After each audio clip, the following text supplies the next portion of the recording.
चलिए उनसे रूबरू करा दिया आपको। हमारे साथ है बीजेपी नेता मनीष पारेख जी, कांग्रेस नेता नोरत गुर्जर जी हमारे साथ हैं, रक्षा विशेषज्ञ कर्नल देवानंद गुर्जर जी हैं, रक्षा विशेषज्ञ कर्नल अनुपम जेटली जी हमारे साथ हैं और साथ ही रक्षा विशेषज्ञ जनरल सीपी सिंह जी भी हमारे साथ बिल्कुल। कर्नल देवानंद गुर्जर जी, इससे पहले भी सर जब हम जून की बात करते हैं, पहली बार वार्ता हुई थी, हमने कई बार चर्चा भी की इस मुद्दे को लेकर कि आगे सरकार की तरफ से जो कदम उठाए जा रहे हैं वो कितने बेहतर है, कितना सख्त सेना को भी होना होगा, जबकि हमारी सेना भी तैयार है। लेकिन ग्लोबल टाइम्स जो कि चाइना का मुखपत्र कहा जाता है, उसने आज ही उसमें लिखा है कि चाइना से पंगा लेकर भारत ठीक नहीं कर रहा है, भारत को भुगतना होगा, जबकि सच्चाई और मौजूदा स्थिति सबको पता है कि भारत कितनी मजबूत स्थिति में है। वो चोटियां जहां पर चीन कब्जा करना चाहता है वहां पर भी मजबूत स्थिति में अगर कोई है तो वो भारत ही है। ऐसे में क्या आपको लगता है कि जो दावे चीन कर रहा है या जो हरकतें अब कर रहा है, इतना सब कुछ होने के बाद भी वो उसकी सिर्फ बौखलाहट है और उसका फायदा कहीं से चीन को नहीं मिलने वाला है? देखिए जी, सबसे पहले तो मैं आपको बधाई देना चाहूंगा कि आपने इस मुद्दे को डिबेट के लिए लाए,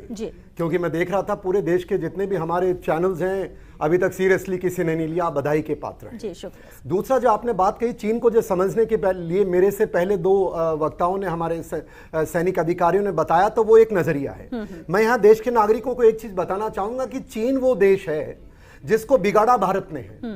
अब जो बदला हुआ भारत इसको दिख रहा है, सन 47 से लेकर के 50 से लेकर के 60 से लेकर के 90 से लेकर के 2010 जब पहली बार चीन ने यूएन में कहा था कि ये JNK का मसला उठाया था,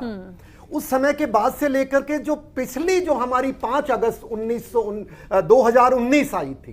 उसके अंदर जो बदला हुआ भारत चीन को दिखाई दिया है, उसके बाद चीन तड़फ रहा है, मैं ऐसा कहता हूं। और तड़फ क्यों रहा है आपको ये समझना पड़ेगा, नागरिकों को समझना पड़ेगा। ये एक जगह फिंगर 8 पे आ गया या दौलत बेग ओल्डी में आ गया या अभी अपना जो लेटेस्ट ब्लैक टॉप पे आ गया, हेलमेट पे आ गया। इसको मैं थोड़ा सा एक पहले इतिहास में छोटा सा जाना चाहूंगा। आप देखिए कि जो चीन का जिस दिन से 5 अगस्त का हमने फैसला किया कि POK वापस लेना है और हमने हमारी 2 यूनियन टेरिटरी बना दी,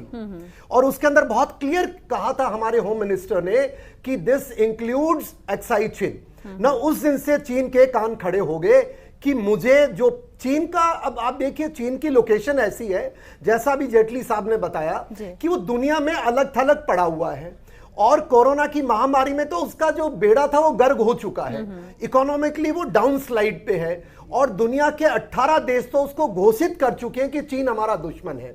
उसके अंदर से अगर उसका व्यापार है, कहीं से वो आ जा नहीं सकता है। तो जो CPEC एक रास्ता था जो चीन ने 2013 में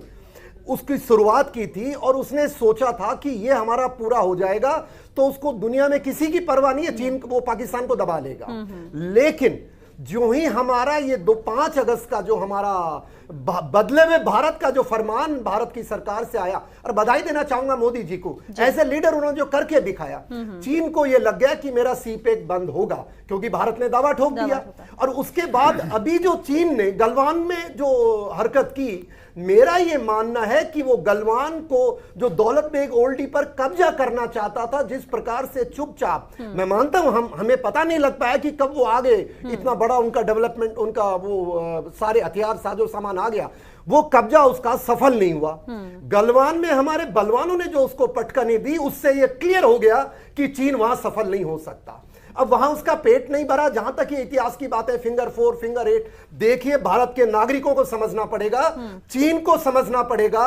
कि चीन हमारे देश के इलाके में 62 में आया था। जो ये देश में जो टुकड़े टुकड़े गैंग जो चर्चा करती है ना, जो ये कहती है अंदर आया कि नहीं आया, बाहर आया, अरे भाइयों आंख खोल लो, ये 62 में देश में घुसा था, और हर हिस्सा जो POK जो एक्साई चीन है, चीन हमारे कब्जे में बैठा है। ये फिंगर 8 की जो चर्चा करते हैं, जो आज ब्लैक टॉप, ये सारा हमारा इलाका है। और मैं कहता हूं जो चीन अब अकेला पड़ गया है,